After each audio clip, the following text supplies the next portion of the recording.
Are you gonna have callers or no?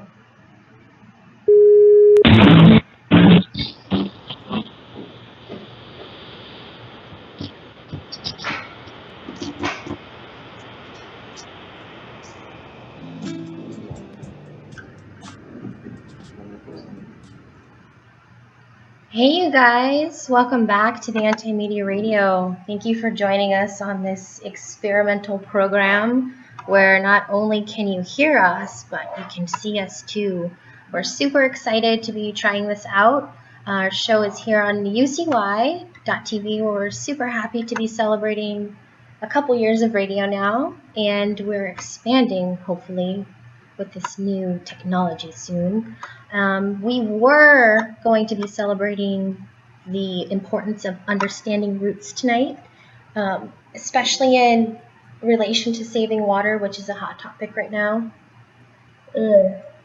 especially in California. And a lot of people are in disagreement about conventional farming methods, animals being raised, irrigation, types of soil, the necessity to grow crops. So people are arguing over where are we using our water, and is it sustainable, is it economical, is it rational?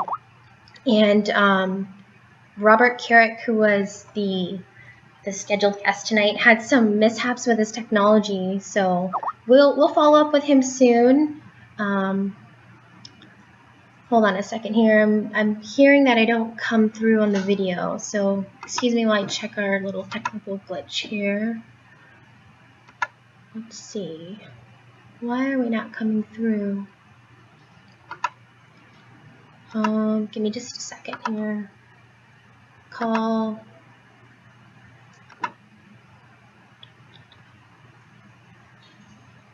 Test. Okay. Is it because of this? Not quite sure. I think everything on my end says we're coming through. But regardless, we were talking about how Robert Carrick has been mapping the nervous system or the root system of plants, and he's discovered some really interesting information in regards to how do they grow, where are they taking in most of their nourishment, and this is important because it can help us understand where to apply water, where to apply compost, where to apply mulch. So we'll follow up with him soon, hopefully, and we'll learn all about that. But in honor of getting back to your roots, I wanted to talk about our roots as a network, and of course, I want to share some valid news stories with you guys. Some important things are going on in our world right now where we're all being captivated by presidential candidates, and they're asking you to vote for them. And a really important article that I really enjoyed on the AntiMedia.org, you guys can check it out with me, is who owns your candidate? And this is something that people joke about, that these candidates are owned by corporate America, and their pockets are being filled with their intentions, and this affects everybody. But this opens up a great topic of conversation here is, who are these people actually controlled by? So, in honor of water, give me a second here. Now you guys get to see me chugging water, which is quite interesting. So, it's a new era of American politics, says Jake Anderson. With regard to campaign finance, the Citizens United Supreme Court ruling and the arguably worst McCruton, excuse my pronunciation, versus FEC ruling opened the doors to unrestricted corporate funding of our national elections. Ooh. So, the primary mechanism in place facilitating this flood of private money is the Super PAC. You've probably heard of Super PACs and how they've essentially taken over the role of traditionally filled by individual campaign donors in political action committees, which is what PAC stands for. But Super PACs aren't the end of it. There are puppet political nonprofits, business associations, and now single candidate dark money outfits that, as of September 21st, have already raised $25.1 million. So that's 5 times the amount spent by this time in the 2012 election cycle. So, why does this matter? So, small private donors still exist, of course. Their campaign contributions are still capped at about $5,000 per individual, making them the tip of the iceberg in political campaign spending. Enter super PACs and single candidate committees who, because of this aforementioned SCOTUS rulings, have the ability to slither in between campaign finance laws and flood our elections with the unlimited corporate money, the dark money.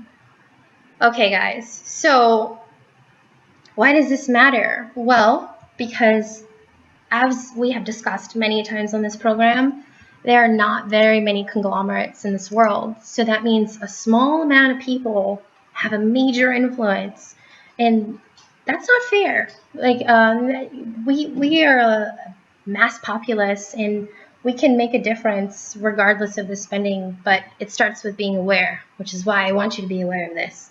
So he goes on to say that one of the biggest 20 spenders, only one is openly committed to a liberal viewpoint, which gives conservatives an advantage. That said, while Democrats have questioned the legality of dark money groups, they have not discounted the possibility of utilizing this tactic in addition to super PACs. So this is a really in-depth article. I encourage you guys to read the most of it, but I just wanted to open up the conversation of who owns our candidates. And I wanted to share with you that things can differ regardless of who's spending the most money. Like, for example, a notable candidate is Bernie Sanders, and a lot of people are super excited about him because he's not a conventional candidate, and he's managed to raise just as much money as President Obama did during the same time in the election, which is really interesting. And also notably, he's been drawing bigger crowds. So I encourage you to read further into that article because it goes into compare that situation, and it's really interesting. So in relation to that topic, something that I didn't get enough time to talk about last week, which was really, really important, and I wanted to tell you guys that I'm working on this right now, like gathering some connections so that we can build a nice big picture regarding vaccines. And that's a topic we've been discussing for a couple years now, and it's very controversial. The idea of and the notion of vaccines. And so I want to share with you guys a little bit about how the body works in relation to vaccines and why you should be concerned with the fact that the government wants to impose them upon us. They want to make it mandatory that children have them before they attend school. And they managed to pass a bill called Senate Bill 277. And that basically states that parents have no right in saying that they don't want their children to be vaccinated. And currently there's an exemption, like a medical exemption and a religious exemption. And they're taking away exemptions that are not warranted by a doctor. So you have to go to a doctor, convince them that it's essential to your child's life to not receive the vaccine, and only then you're warranted this exemption, which I hear is quite difficult. So bottom line is that this had already passed, and people were very upset. So they got together, and they took a stand, and now we get a chance in November to vote on whether or not we want to allow this bill to continue to be what's the word I'm looking for, required or initiated into our livelihoods. And I want to start off by saying that, like, backwards land, where we reside now, is essentially like us overcomplicating things. And we do that so that we can capitalize on them. And this is demonstrated across every system within our society. So they've taken what grows from nature, a plant, and it comes with integrity and it has a purpose. Like, every plant has a purpose from the top to the bottom, typically. And what we do then as humans, as consumers, is we take this plant and then we take it to a lab and we do all this fancy stuff to it. And then in doing so, we create a bunch of side effects, which that can't be argumented.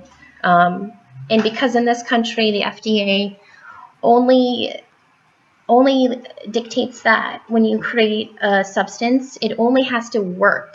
It doesn't have to be completely safe, which is horrible on its own. But anyway, so they take this drug and then they're allowed to market it because it works to treat that particular symptom, despite all the side effects, and they make a ridiculous amount of money on them.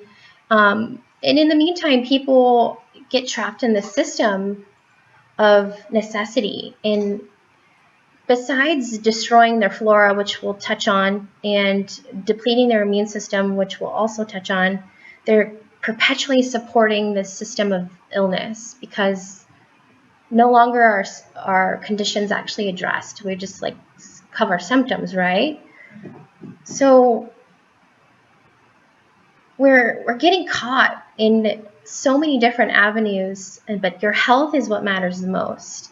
And I want to share with you guys how your immune system works. So when you eat something, first place it comes in contact with is your mouth. The saliva is there to break things down, has enzymes to assist with digestion. And then you obviously consume it and it goes into your belly. And in there is an incredible network of different enzymes and bacteria that continue the process. We all have bellies, right? We know how this process feels. So when you take a drug or a pill, it does something to that delicate balance inside your gut, which is like initially the first place of defense.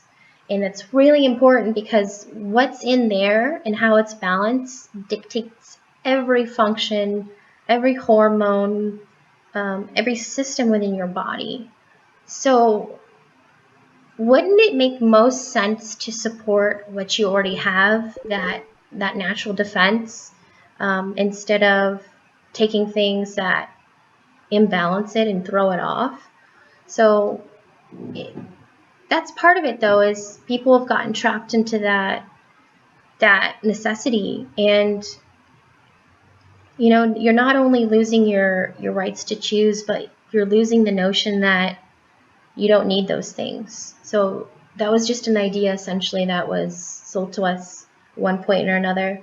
So I just want to stress to you guys how awesome it is to be a person with an active immune system, and to just be aware that vaccines aren't proven. And just as our candidates are bought, according to the article written by Mr. Anderson there, so are the people who are creating such substances. So you want to take action and support the people who's worked so hard to give us a right to vote on this bill, and just consider the notion of the immune system and its role within the function of your body.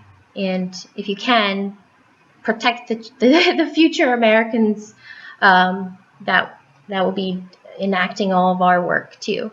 And just to touch on that, our guest last week, who was Matt Powers, the guy who's school teacher turned organic gardener and author and permaculture lecturer online, advocates that people don't get vaccinated just because he was in the system. Like, and we didn't get to talk about this too much last time because we were so excited about vegetables, but he saw himself, like how the children are pressured into fitting into a model, and that's exactly why he's taking a stand against that. So just know that regardless of who has the most money, like, people have power. So on to our next topic here. More news from Backwards Land. This is a really interesting article that I read earlier here. The headline is Single Mother Sentenced to 3 years in Prison for Stabbing a Pedophile to Death. I'll just let that sit in for a minute. And if you guys want to join in, you guys can check out this on the AntiMedia.org as well. And this is by Michaela Witten. Is that how you say that? Witten? Sorry, Michaela. So Michaela's from the United Kingdom. I'm sorry, she is from the United Kingdom. So Sarah Sands, a single mother of 5 from East London, has been sentenced to 3.5 years in prison for stabbing a convicted pedophile to death. The jury of 10 women and 2 men deliberated for 3 days before clearing Sands of murder and convicting her of the manslaughter of Michael Plested by reason of loss of control. Within weeks of hearing that her neighbor Michael had sexually molested 3 children, Sands, who's 32, armed herself with a knife and stabbed him 8 times at his flat in Canning Town. After the attack, Plested, who was awaited trial on 2 charges of sexual assault against children and was under investigation for a third, crawled into the hallway and bled to death. During the hearing, the Old Bailey heard that Plested had previously served sentences for indecent assault and burglary, and had 24 previous convictions for sexually assaulting boys between 1970 and 1991. Before the new allegations emerged, the 77-year-old had become a known community figure and was running a bric-and-brac shop when Sands befriended him and began bringing meals to his flat. Whoa, she played the long con in this one. So during the trial, Sands sobbed, saying that she had not meant to harm him despite going to his flat with a knife. Instead, she claimed she wanted him to claim his crimes so young accusers would not have to attend court. On the latency of the sentence, the judge described the case as unique and claimed Sands had lost control rather than taking the law into her own hands and engaged in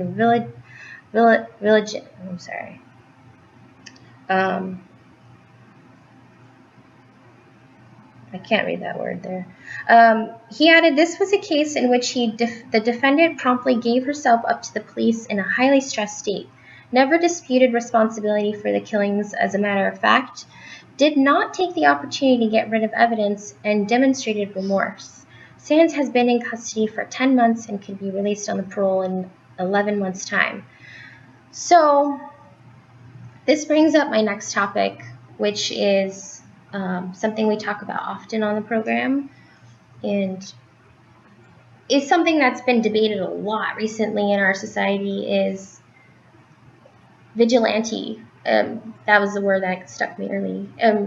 Are we, as a society who's being oppressed and suppressed by governments and police and all the other forces in control, how are we to justify these types of situations if we're to move forward? Because a lot of people say that the solution to our problems now are building communities via agriculture, via sustainability, via recycle resources, as a collective unit.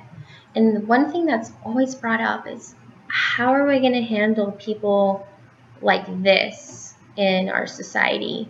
And what's the best method?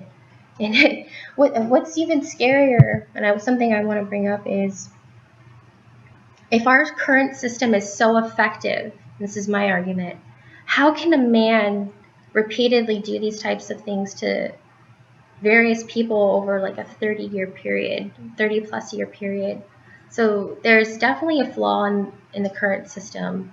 The notion is, though, is like, what's the handle on this? And I want to remind you guys of something we talk about all the time, which is compassionate communication and nonviolent communication. And I think to kind of not put a band-aid on this type of situation, the same that we wouldn't hope to do with our bodies and our immune system, is we want to build people.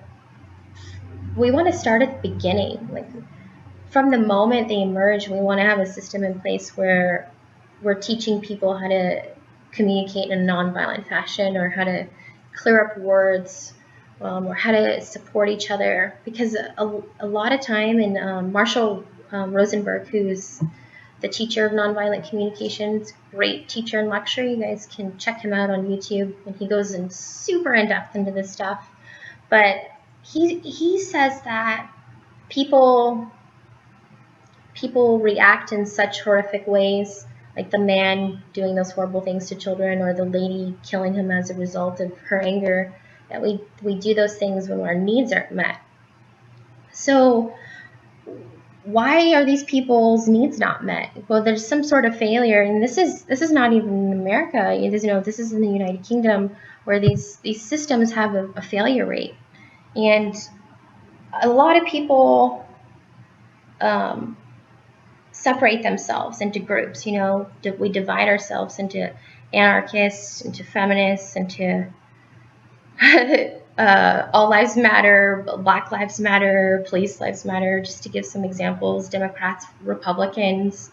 And I'm always caught in the notion of why. Like, how are we ever gonna agree to anything if we're, from the beginning, we're not setting a common ground of being humans.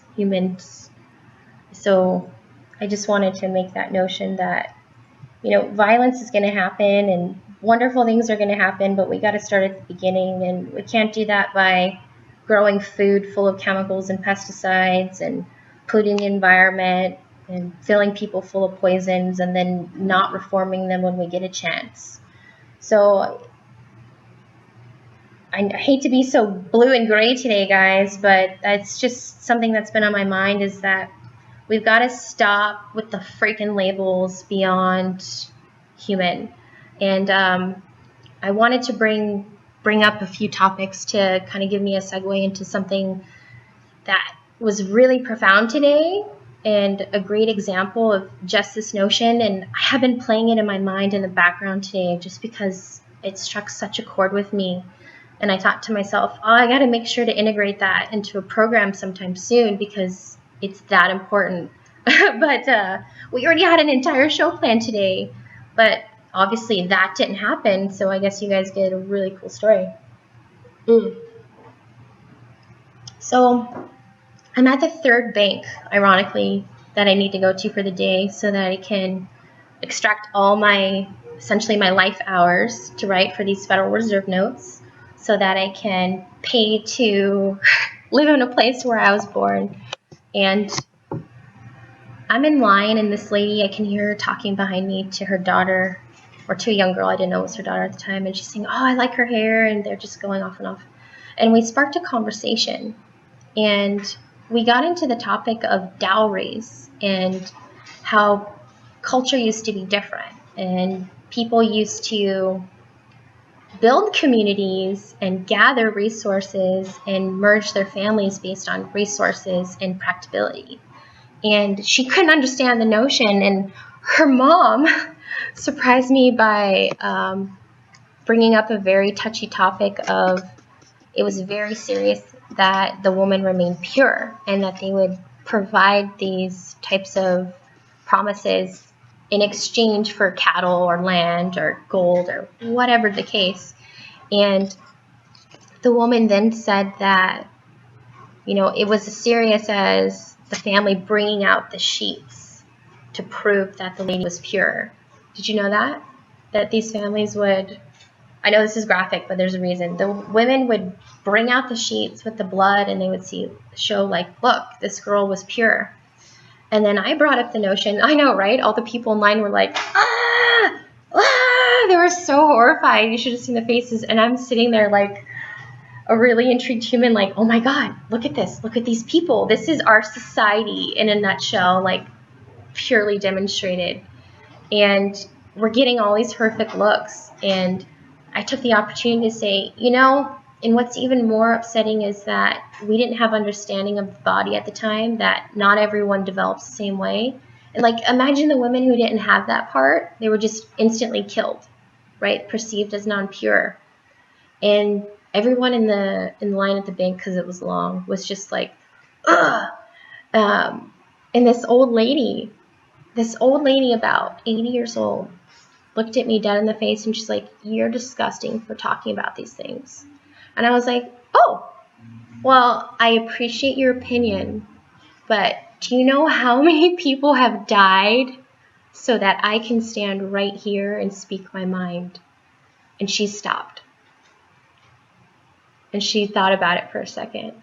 And I was like, ma'am, pardon me, but like, how are we ever going to move forward as a society if we can't talk about the things that are taboo? Or if we can't hear each other without judgment? Or if we can't accept each other's opinions without interfering or just immediately discrediting somebody because you don't agree with them.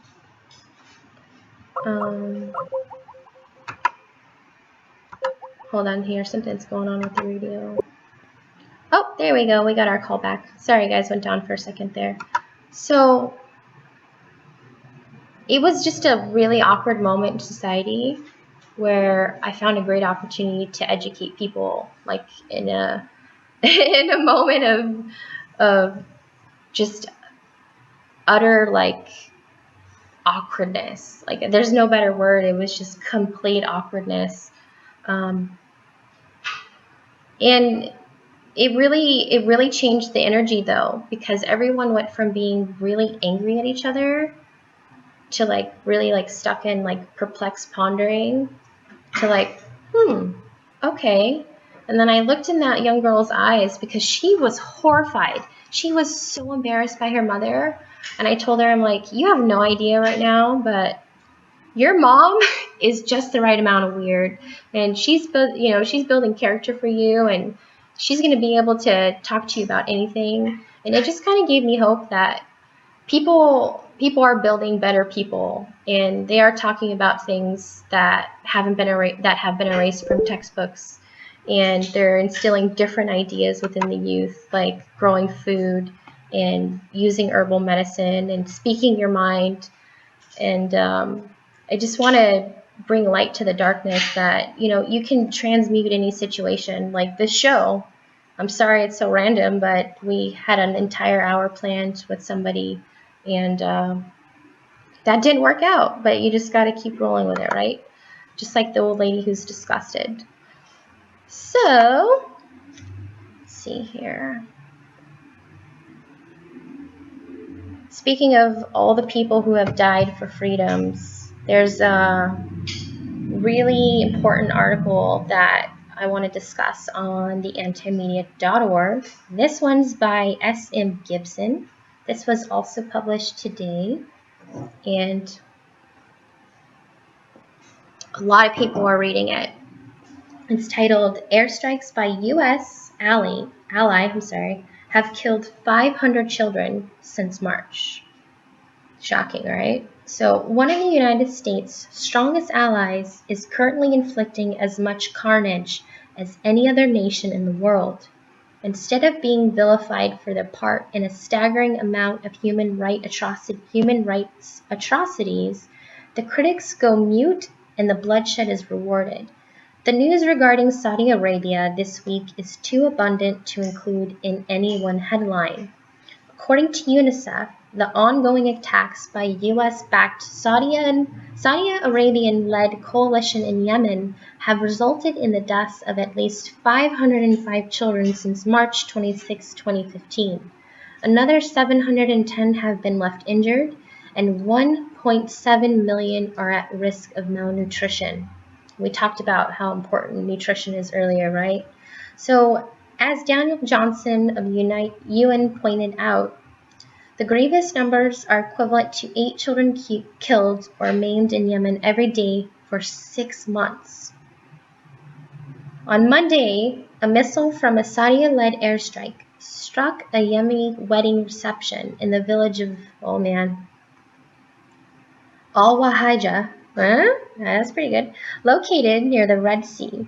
The explosion resulted in 131 deaths, and the incident is being labeled as one of the deadliest attacks on civilians during the 6-month conflict. In total, there have been 7,217 civilian casualties, including 2,355 killed and 4,862 wounded in the 6 months since the fighting began. According to the United Nations, that is.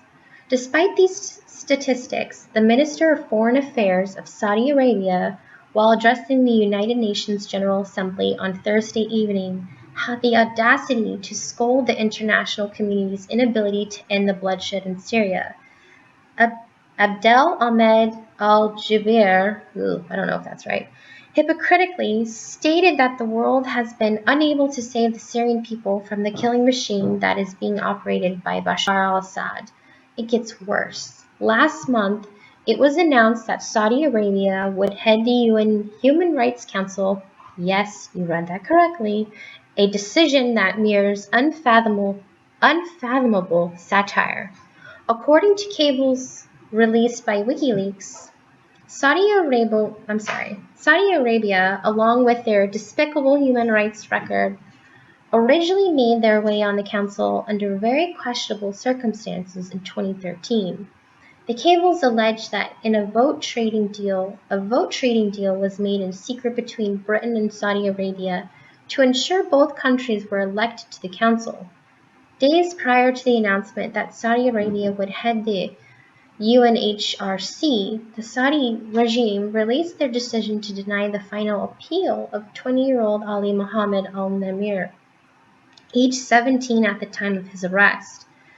The pro-democracy activist will be executed for taking part in an anti-government protest in 2012. Despite pleas from human rights organizations around the globe, it has been ruled that the young man will be put to death by way of crucifixion any day now. Can you believe that? Even the United Nations has called for the Saudis to halt the execution. Yes, the same UN whose Human Rights Council they now head. So far in 2015, Saudi Arabia has executed at least 134 people, according to Amnesty International, most of those by beheading. It is scandalous that the UN chose a country that has beheaded more people this year than ISIS to be head of a key human rights panel, said UN Watch Executive Director Hal Noor. Petrodollars in politics have trumped human rights. A number of U.S. politicians have recently been asked to weigh in on Saudi Arabia and their obvious penchant for barbarity by journalist Li Feng from The Intercept. They may have been bombing civilians, which is actually not true. Senator John McCain said when asked about civilian casualties in Yemen. Civilians aren't dying, Feng asked. No, they're not, the senator replied. Oh, I'm sure civilians die in war, but not nearly as much as the Houthis has executed. Feng also approached Senator Chris Coons and asked him to comment on the Saudi-led airstrikes in Yemen. I forgot you guys can see me drinking water now. As the co-founder of Human Rights Caucus in the Senate, I do think we need to pay attention to human rights all over the world.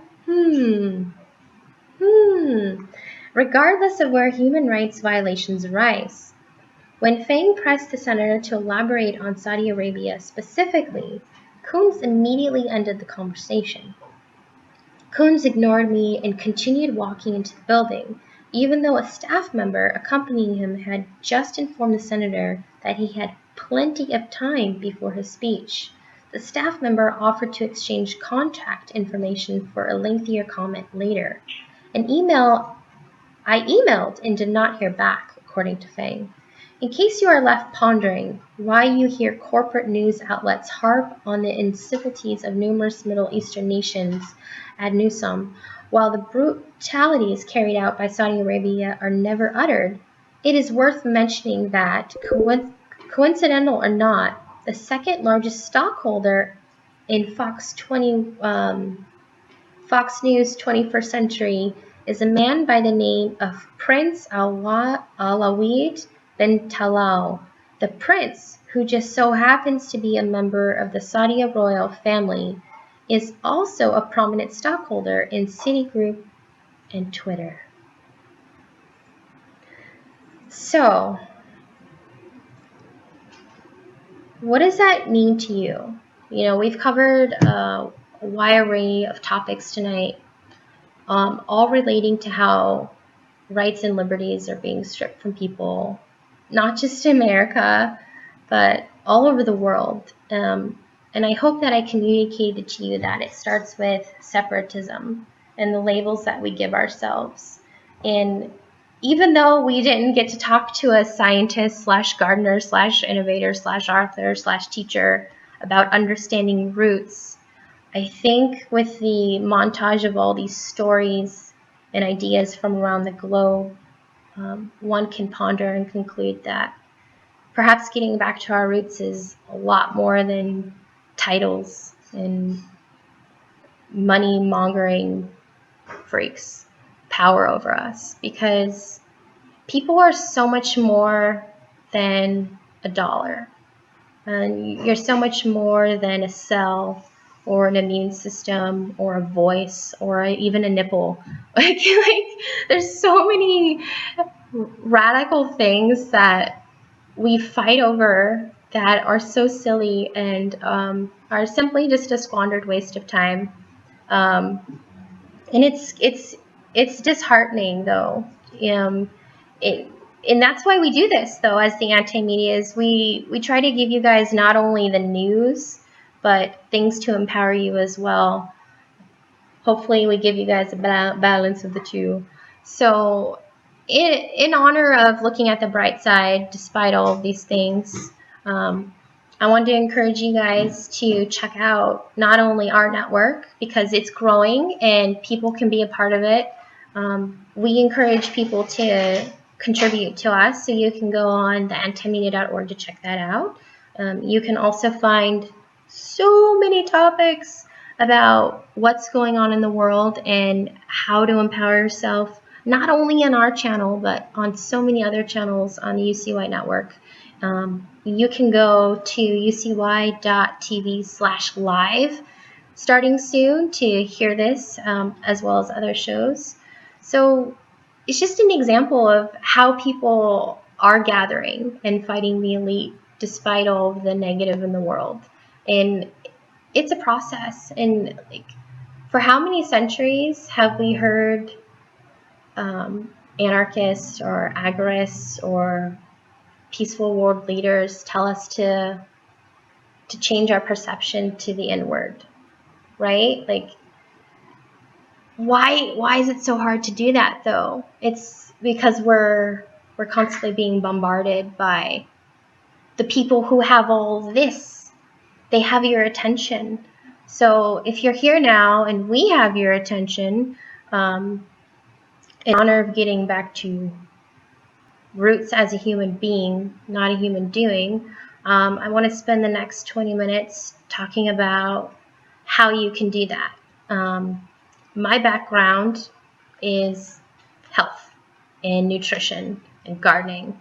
And with a combination of all of these things, I've not only entertained these ideas of self-preservation, but got to experience so many people living it. So it's kind of been solidified into my mind, and I always come back to this. And number one is you are always in control, no matter what, of how much oxygen goes into your body. So I know a lot of people are suffering from panic attacks right now, just because they feel like the world's going to explode any day now, just with all the chaos going around everywhere.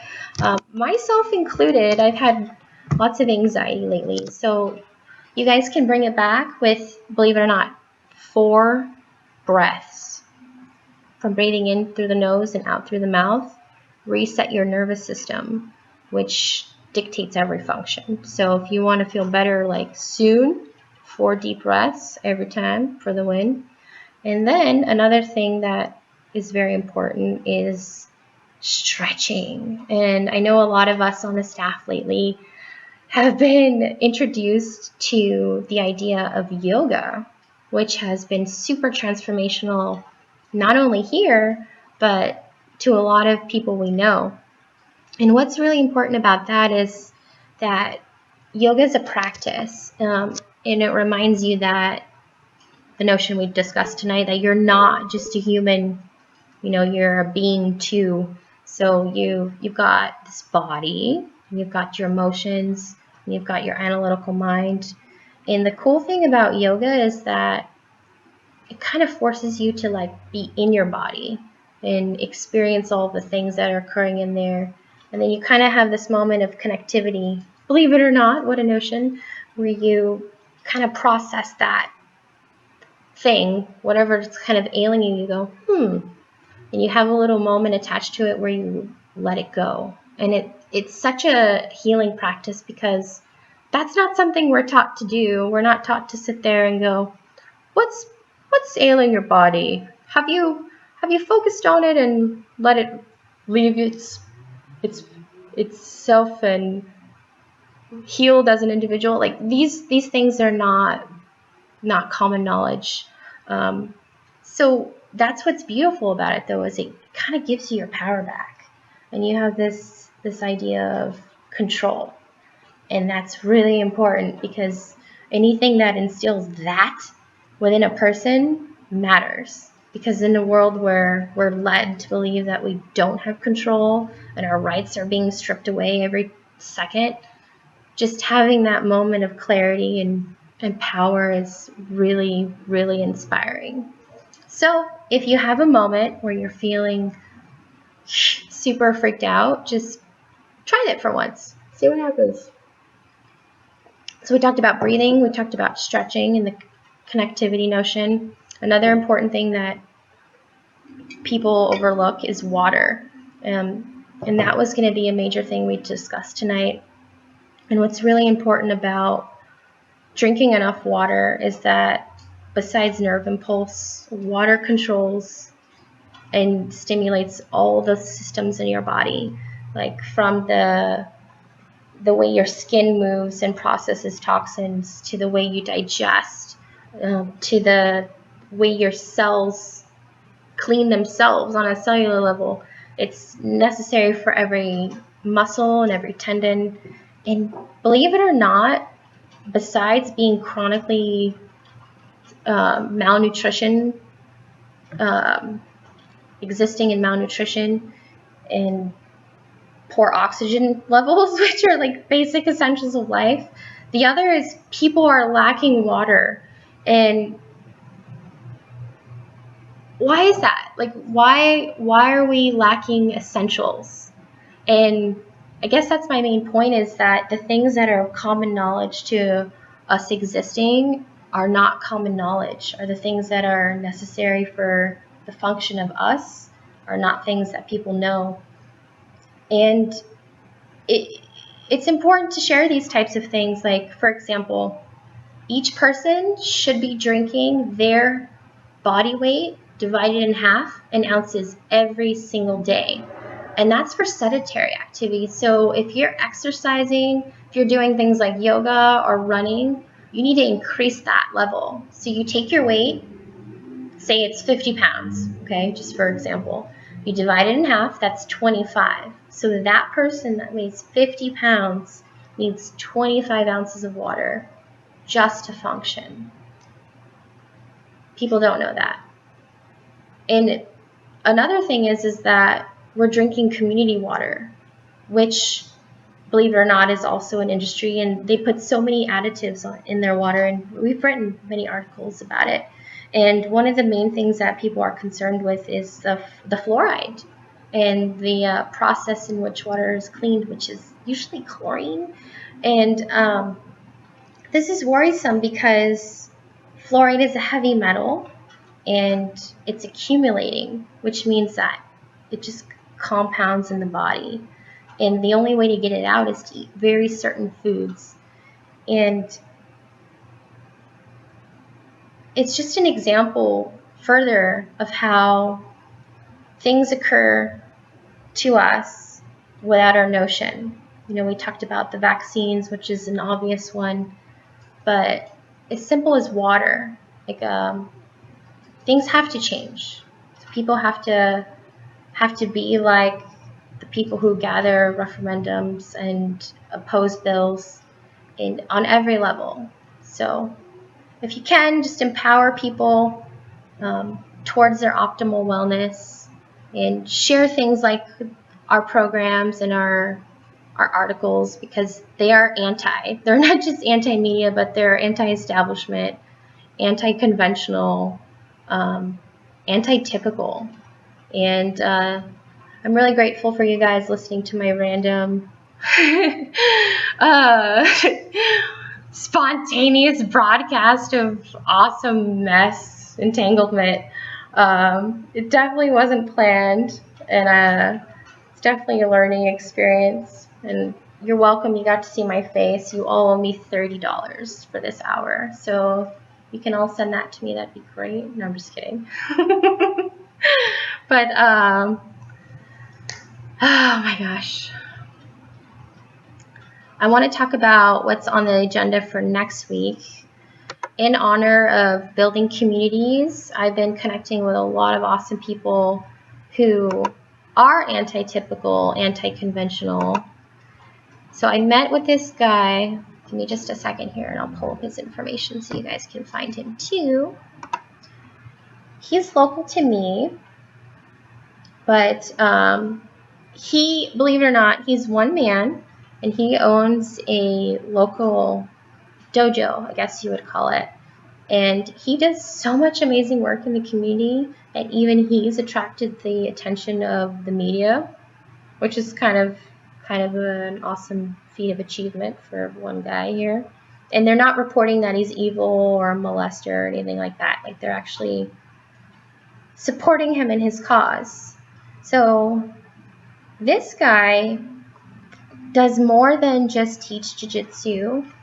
He is specifically working with children towards optimal wellness, and getting back to roots, which has been our spontaneous theme of the night. And he teaches them from the ground up, like we were discussing. He starts at the beginning, and he teaches them things like how to be healthy, how to exercise, how to cook food, how to prep food.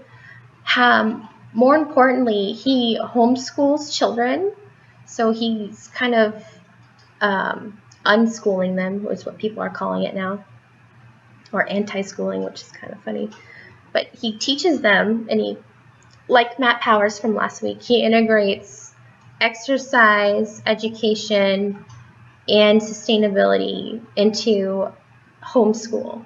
So he's getting tons of people inspired towards wellness, and he's geared it towards children primarily, which is really inspiring to me to know that there's like a whole new category of little people being grown in a new way. Just like the little old lady I told you about earlier, who was not afraid to discuss really horrific things with her daughter. And that's part of it, though, is we gotta do things that make us uncomfortable, like showing our face to however many people, or doing an entire show off the cuff, or talking about periods in the bank, or showing our nipples in public. Something else to look forward to is I'm working on getting in contact with people who are responsible for the Free the Nipple campaign. If you haven't heard, women everywhere want the right to walk around topless, and some people are upset about the idea, but most people are not. And the reason is that they want to take away the not the sacredness of the female body, but the taboo aspect. And not arguing that the female body is definitely more attractive than the man body, but what if that's because I don't see it every day? And that's their point. Like, if women were able to walk around topless, they would not only be able to feed their babies in public without shame or feeling inferior, being pushed into the bathroom, which is kind of gross. So they'd be able to sustain a growing little person via breast, which ironically develops the immune system in an ideal way. Who would have known? But they would be able to do that without ridicule. And that's really important because women need that freedom. Babies need that freedom. And maybe as a society, if we're exposed more to nipples, not only will we grow healthier people, but some argue that women will get assaulted less sexually because men will be kind of numb to the notion of nipples, which is a really funny thing to say, but it's true. So I recently attended a Free the Nipple movement, which was really interesting. There were enough women there, more than I thought, and a lot of them were really proud to be there. And I only got to talk to a couple women, but the one thing I asked them was, do you identify as a feminist? Because one of my platforms as an individual is separatism starts with these terms. And interestingly, they said no. Like, we're here for equality, just as humans. So I encourage you guys to check out that campaign. It's relatively new and people aren't very conscious of it, but it's just one more little thing besides demanding to know what's in vaccines, what's in your water, what's in your food, what's in the pocket of your individual running for office. What's it? I'm sorry. It's just part of your personal power. So I encourage you guys to check out the Free the Nipple movement because it's going to be more prevalent to you soon, I'm sure.